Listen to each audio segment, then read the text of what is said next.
Halo semuanya, selamat datang di channel Setelah Tanda Tanya. Hari ini kita bakal ngobrolin satu misteri yang mungkin pernah bikin sebagian dari kita panik. Kenapa sih uban bisa muncul di usia muda? Maksud saya uban kan biasanya identik sama penuaan ya, tapi gimana kalau rambut putih ini tiba-tiba nongol pas kita masih umur 20-an? Apakah ini murni bawaan genetik aja? Atau ada misteri di tingkat sel yang lagi terjadi di kulit kepala kita? Nah, mari kita bedah bareng-bareng. Coba bayangin deh, Anda lagi siap-siap di depan cermin, nyisir rambut buat berangkat ngampus atau kerja, terus tiba-tiba, jring, ada satu helai rambut putih yang nyengir di antara rambut hitam Anda. Padahal umur baru juga awal 20-an kan? Reaksi pertama pasti shock banget, terus mulai mikir, wah ini gara-gara stres ngerjain skripsi nih, atau jangan-jangan karena kerjaan kantor yang gila-gilaan. Terus panik sendiri mikir apakah kita ini menua terlalu cepat. Santai, tarik nafas dulu, karena percaya deh, Anda nggak sendirian. Di pembahasan kali ini, saya janji kita bakal bongkar sains mikroskopis di balik perubahan warna rambut yang bikin jantungan ini, dan pastinya kita bakal bahas solusi praktis buat melindunginya sejak dini. Oke, kita mulai aja. Langsung masuk ke bagian pertama, pabrik pigmen di kepala. Biar gampang ngebayanginnya, jangan cuma ngelihat kepala kita sebagai tempat rambut tumbuh. Bayangin kulit kepala Anda itu kayak sebuah kawasan industri mikroskopis yang sibuk banget, nonstop 24 jam. Nah, setiap folikel rambut di situ adalah sebuah pabrik tinta kecil. Di dalam pabrik-pabrik ini ada pekerja khusus yang super rajin, yang namanya melanosit. Tugas mereka cuma satu, produksi melanin. Melanin inilah tinta alami yang ngasih warna hitam, coklat, atau pirang ke helaian rambut kita. Nah, ini yang penting banget buat dicatat. Uban itu sebetulnya bukan rambut putih yang tiba-tiba tumbuh baru loh. Uban itu ya rambut normal biasa yang terus tumbuh. Cuma pabrik folikelnya udah kehabisan stok tinta melanin. Mesin pabriknya sih tetap jalan dorong rambutnya keluar. Tapi karena pekerjanya berhenti ngasih warna, ya rambutnya keluar dalam kondisi transparan, yang kelihatannya jadi putih di mata kita. Terus yang jadi pertanyaan besarnya, kenapa pabrik tinta ini bisa tiba-tiba mogok kerja padahal kita masih muda banget? Dari data medis ternyata ada beberapa pengganggu utamanya nih. Pertama, genetik. Kalau orang tua atau kakek nenek Anda ubannya muncul lebih awal, ya kemungkinan besar Anda mewarisi cetak biru pabrik yang jam kerjanya emang lebih pendek. Terus ada faktor kondisi medis kayak masalah autoimun misalnya vitiligo, di mana sistem imun tubuh kita malah bingung dan nyerang pekerja pabrik tintanya sendiri. Ketidakseimbangan hormon tiroid juga bisa bikin ritme kerja folikel jadi kacau. Selain itu, gaya hidup kita juga ngaruh banget. Kurang nutrisi, terutama vitamin B12, itu artinya pabrik Anda nggak punya bahan baku yang cukup buat ngeracik tintanya. Dan yang nggak kalah bahaya, paparan racun lingkungan kayak asap rokok. Ini tuh ibarat kita sengaja mompa gas beracun ke dalam pabrik mikroskopis kita sendiri. Lanjut ke bagian kedua, sains di balik uban. Sekarang kita zoom in lagi ya. Apa yang sebetulnya terjadi secara harfiah di dalam sel folikel kita sampai mesin pembuat warnanya rusak? Nah, disinilah ada pertempuran mikroskopis yang super sengit.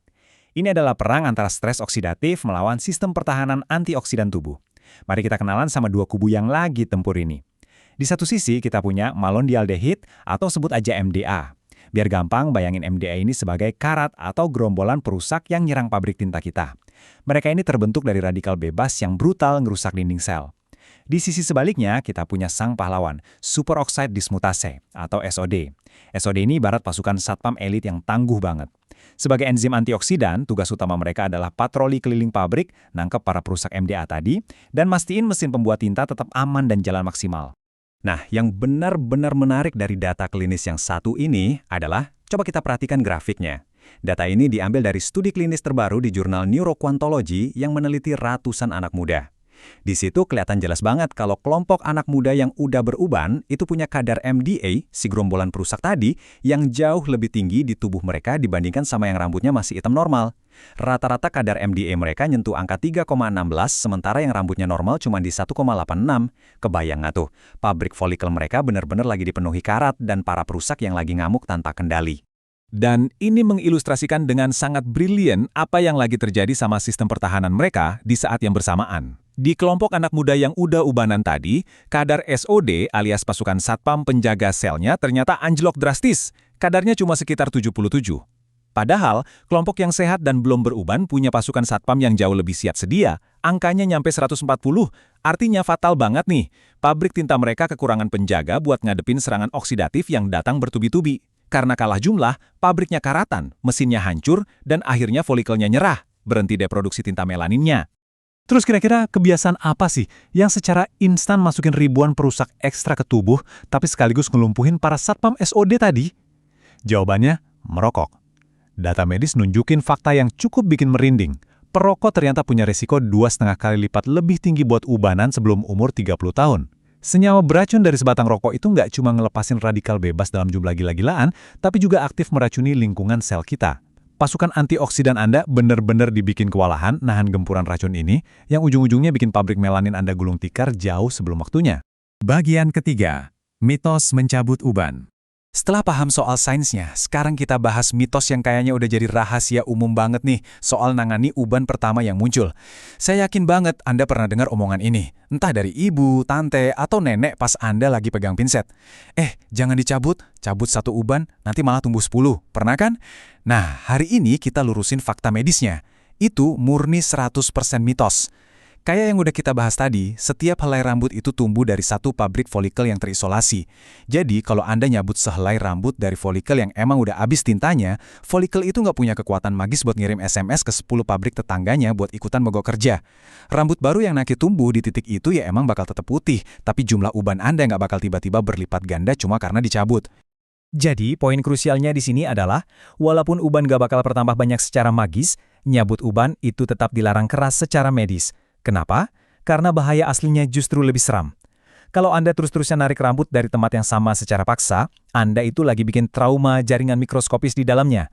Anda merusak struktur halus sel kulit kepala di sekitar folikel. Efeknya apa? Folikelnya bisa radang, menyusut, mati total, dan gak bakal pernah numbuhin rambut lagi. Ujung-ujungnya malah jadi penipisan rambut permanen atau kebotakan kecil alias pitak. Belum lagi tarikan paksa itu bisa ningkatin risiko infeksi bakteri dan bikin jaringan parut permanen di kulit kepala. Gak sepadan banget kan?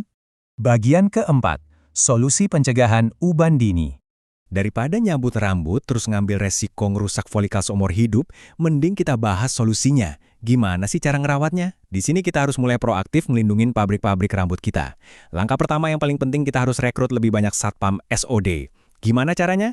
Banyakin makan makanan yang kaya antioksidan. Sayuran berdaun hijau gelap, buah beri, sama teh hijau itu ibarat ngirim amunisi langsung buat ngelawan perusak oksidatif. Kedua, pastikan bahan baku pabriknya selalu full dengan cara menuhin asupan vitamin B12 dan D.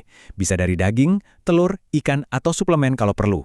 Ketiga, stop suplai racun ke pabrik Anda. Berhentilah merokok sepenuhnya dan kurangi pemakaian cat rambut berbahan kimia keras yang penuh amonia. Dan yang terakhir, tapi sering banget disepelein, kelola stres mental Anda. Stres emosional yang dibiarin berlarut-larut itu terbukti secara ilmiah memicu hormon kortisol yang bakal nguras habis cadangan antioksidan tubuh, bikin pabrik melanin kita balik lagi ke kondisi nggak berdaya. Jadi, dari semua pembahasan kita hari ini, ada satu kesimpulan yang bikin kita mikir nih. Sehelai rambut putih yang bikin panik di depan kaca itu sebenarnya bukan musuh yang harus dicabut paksa. Dia itu cuma kurir. Dia lagi bawa pesan darurat dari dalam sel tubuh Anda, ngasih tahu kalau lagi ada perang sengit antara radikal bebas yang merusak sama sistem antioksidan yang lagi kewalahan. Pertanyaannya sekarang, apakah kesehatan rambut di luar itu sekedar cerminan langsung dari kesehatan seluler di dalam tubuh kita? Dan apakah Anda bakal nyuekin pesan peringatan ini, atau mulai ambil langkah sadar hari ini buat ngelindungin pabrik seluler Anda dari dalam? Semuanya ada di tangan Anda. Teruslah cari tahu, hargai tubuh Anda, dan jaga kesehatan dari dalam keluar. Sampai jumpa di penjelasan menarik kita selanjutnya.